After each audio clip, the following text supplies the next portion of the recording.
새마을 금고 믿었는데 통장 126개가 도박에 팔렸습니다. 내 통장은 안전한가요? 시니어를 노리는 금융범죄.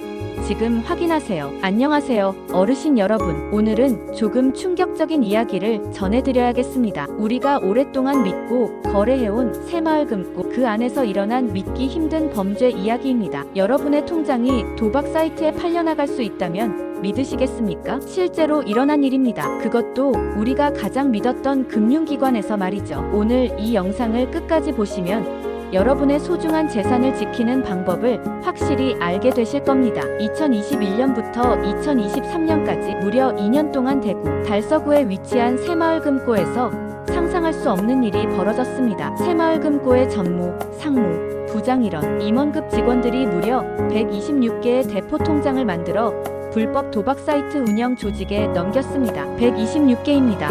어르신들, 하나도 아니고 126개나 되는 통장을 말이죠. 이들은 통장을 개설한 대가로 매달 수백만 원을 챙겼습니다. 그것도 모자라서 사건이 커지자 수사 정보를 미리 유출해 범죄자들이 도망칠 시간을 벌어주기까지 했습니다. 이건 단순한 금융 비리가 아닙니다. 우리 모두의 신뢰를 배신한 범죄입니다. 새마을금고라고 하면 어떤 이미지가 떠오르시나요? 우리 동네의 든든한 금융기관, 서민들의 편에 서는 곳이라고 생각하셨을 겁니다. 그런데 그 안에서 이런 일이 벌어졌다니 정말 믿기 어려운 일입니다. 더 놀라운 건 이런 일이 2년 동안이나 계속되었다는 사실입니다. 그렇다면 대포통장이란 정확히 무엇일까요? 대포통장이란 실제 사용자가 아닌 타인 명의로 만들어진 계좌를 말합니다. 쉽게 말해서 김철수 씨 이름으로 만들어진 통장인데 실제로는 이홍길동이 사용하는 그런 통장입니다. 이런 통장들은 주로 어디에 사용될까요? 첫 번째, 도박 사이트에서 돈 세탁용으로 사용됩니다. 두 번째, 보이스피싱 범죄에 사용됩니다. 세 번째, 마약 거래 같은 불법 거래에 사용됩니다. 범죄자들은 흔히 이런 식으로 유혹합니다. 통장을 빌려주면 수수료 드립니다. 몇 달만 사용하고 돌려드립니다. 아무 문제 없으니까 걱정 마세요. 하지만 이 모든 게 거짓말입니다. 문제는 이런 통장이 자기도 모르게 내 이름으로 개설될 수도 있다는 점입니다. 특히 개인정보가 유출되거나 신뢰했던 금융기관 직원이 악용하는 경우에는 본인도 모르는 사이에 범죄에 연루될 수 있습니다. 이번 새마을금고 사건이 바로 그런 경우입니다. 이번 사건에서 사용된 수법을 자세히 알아보겠습니다. 첫 번째 단계, 유령법인을 만들어 계좌를 개설했습니다. 실제로는 존재하지 않는 회사나 개인 사업자 명의로 통장을 만들었습니다. 새마을금고 임원들이 서류를 조작하고 허위로 계좌를 개설해준 것이죠. 두 번째 단계, 이 통장들을 도박 사이트 자금 세탁에 사용했습니다. 불법 온라인 도박 사이트에서 벌어들인 돈을 이 통장들을 통해 깨끗한 돈으로 만들었습니다. 더러운 돈을 깨끗한 돈으로 바꾸는 과정을 돈 세탁이라고 하는데 바로 이런 용도로 사용된 것입니다. 세 번째 단계, 보이스피싱 신고가 들어오면 개인정보를 이용해 신고자를 회유했습니다. 누군가가 이상하다고 신고를 해도 미리 유출된 개인정보를 이용해서 신고자에게 연락을 취하고 신고를 취소하도록 압박했습니다. 네 번째 단계, 검찰 수사 정보를 유출하여 조직원들이 도피할 수 있도록 도왔습니다. 수사기관에서 수사가 시작되면 그 정보를 미리 범죄 조직에 알려줘서 증거를 인멸하고 도망갈 시간을 벌어줬습니다. 다섯 번째 단계, 통장 하나에 수백만 원씩 받고 범죄 조직에 넘겼습니다. 이들은 통장 하나당 수백만 원의 수수료를 챙겼습니다. 126개의 통장이니까 총 얼마나 되는 돈인지 상상해보세요. 여기서 가장 중요한 점은 이 모든 일이 새마을금고 안에서, 그것도 임원급 직원들에 의해 벌어졌다는 사실입니다. 우리가 믿고 맡긴 돈을 관리하는 사람들이 이런 범죄에 가담했다는 것, 정말 용서할 수 없는 일입니다. 그렇다면 이런 대포통장 범죄의 피해자는 누구일까요? 첫 번째 피해자는 명의를 도용당한 일반인들입니다. 자기도 모르게 자신의 이름으로 계좌가 개설되어 범죄에 사용되면 갑자기 수사 대상이 될 수 있습니다. 아무 잘못도 없는데 경찰서에 출두하라는 연락을 받게 되는 거죠. 실제로 어떤 할머니는 자신의 이름으로 된 통장이 보이스피싱에 사용되었다는 이유로 조사를 받았습니다. 평생 남에게 피해를 준 적 없는 분이 범죄자 취급을 받게 된 거죠. 두 번째 피해자는 금융 서비스를 이용하는 모든 국민입니다. 이런 사건이 발생하면 금융기관에 대한 신뢰가 떨어집니다. 그러면 금융기관들은 더 까다로운 절차를 만들게 되고 결국 선량한 이용자들이 불편을 겪게 됩니다. 통장 하나 만드는 것도 예전보다 훨씬 복잡해졌죠. 이런 범죄 때문입니다. 세 번째 피해자는 도박이나 보이스피싱 피해자들입니다. 대포 통장이 있어야 이런 범죄들이 가능합니다. 만약 대포 통장이 없었다면 이런 범죄들을 막을 수 있었을 텐데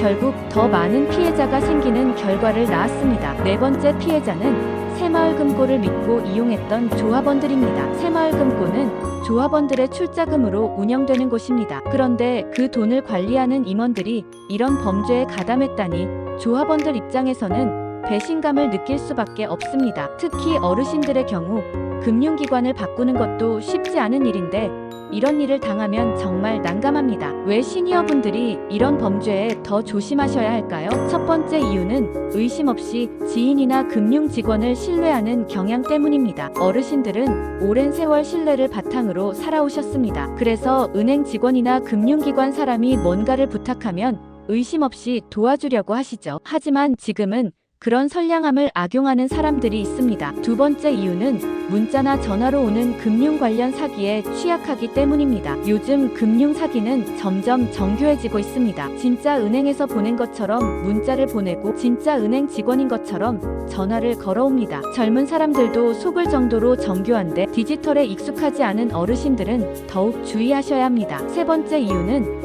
복잡한 금융 절차에 익숙하지 않기 때문입니다. 요즘 금융 업무는 점점 복잡해지고 있습니다. 인터넷 뱅킹, 스마트폰 앱, 각종 인증 절차 등등 이런 것들이 익숙하지 않다 보니 다른 사람의 도움을 받으려고 하시는데 바로 이 순간이 위험합니다. 네 번째 이유는 개인정보 관리에 소홀할 수 있기 때문입니다. 주민등록번호, 통장 비밀번호, 카드 비밀번호 등을 메모해 두거나 다른 사람에게 알려주는 경우가 있습니다. 이런 정보가 나쁜 사람들 손에 들어가면 큰 피해를 당할 수 있습니다. 다섯 번째 이유는 피해를 당해도 신고하기 어려워하기 때문입니다. 어르신들은 자식들에게 걱정을 끼치기 싫어하시거나 창피해서 피해 사실을 숨기는 경우가 많습니다. 그러면 범죄자들이 계속해서 다른 피해자를 만들어냅니다. 그래서 범죄자들은 항상 어르신을 제일 먼저 노립니다. 이런 사건이 다시는 일어나지 않기 위해서는 우리 모두의 경계심과 감시가 필요합니다. 첫 번째,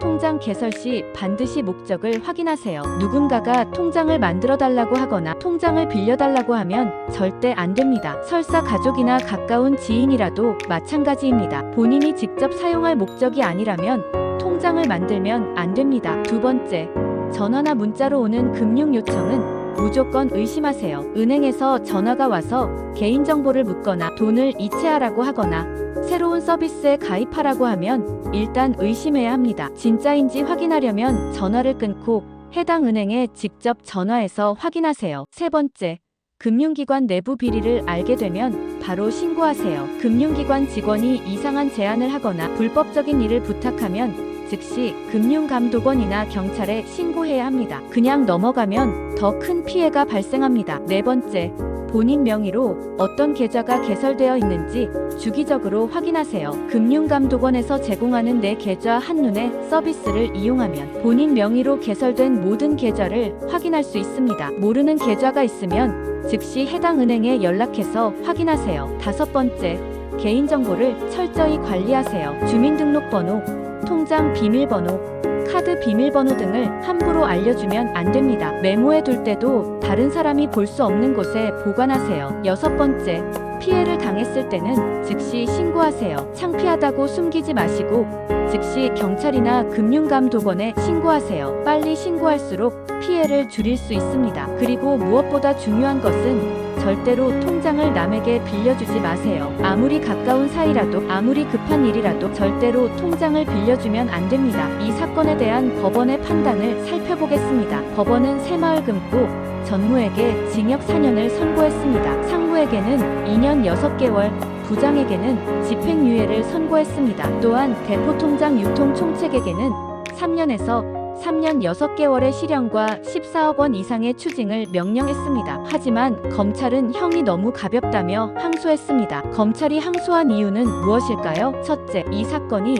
사회적 신뢰를 심각하게 훼손한 중대한 범죄라는 점입니다. 새마을금고는 서민들이 믿고 이용하는 금융기관입니다. 그런 곳의 임원들이 이런 범죄에 가담했다는 것은 단순한 개인 범죄가 아니라 사회 전체의 신뢰를 무너뜨린 것입니다. 둘째, 범죄의 규모와 기간이 상당히 크고 길었다는 점입니다. 126개의 대포통장, 2년간의 범행 기간, 수십억 원의 범죄 수익을 고려할 때 현재의 형량이 적절하지 않다는 것이 검찰의 판단입니다. 셋째, 재발 방지 효과를 위해서도 더 강한 처벌이 필요하다는 점입니다. 이런 범죄가 계속 발생하는 이유 중 하나는 처벌이 약하기 때문입니다. 더 강한 처벌을 통해 다른 사람들이 이런 범죄를 저지르지 않도록 경고 효과를 주어야 한다는 것입니다. 저도 검찰의 판단에 동의합니다. 이런 범죄에 대해서는 더 강한 처벌이 필요합니다. 특히 금융기관 임직원들의 경우에는 더욱 엄격한 잣대를 적용해야 합니다. 그래야 이런 일이 다시는 발생하지 않을 것입니다. 어르신 여러분,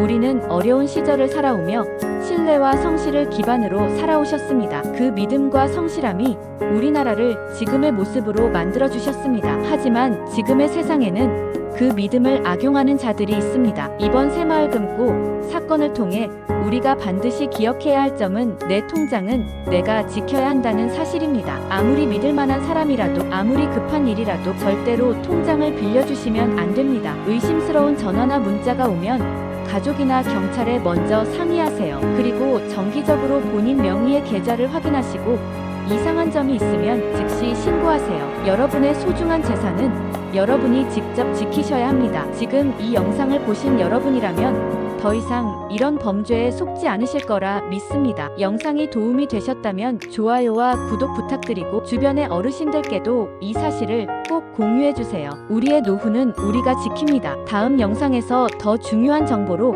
다시 찾아뵙겠습니다. 감사합니다.